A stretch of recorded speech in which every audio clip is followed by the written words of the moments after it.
Hello বন্ধুরা, শুভ দুপুর। দেখো দুপুরবেলা ভাত নিয়ে বইছি। আজকে কি রান্না করছি দেখো, আলু পরে তরকারি রান্না করছি আর আমের চাটনি করছি। আমের দিনে আমের চাটনি না খেলে হয়। আর করছি এই যে আলু পোস্ত, এটা দিয়ে আজকে ভাত খাবো। আমার আজকে নিরামিষ, সংক্রান্তি, চড়ক পূজা, তাই নিরামিষ রান্না করছি। আজকে সব নিরামিষ খামো। খুব খিদা লাগছে, ভাত খেয়ে নিই।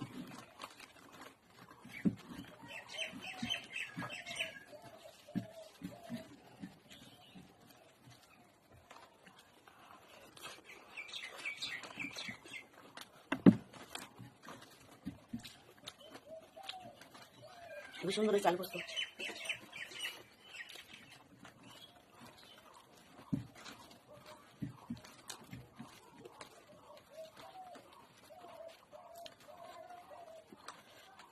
আমাদের মধ্যে চৈত্র মাসে সংক্রান্তিতে নিরামিষ খাই, চড়ক পূজা।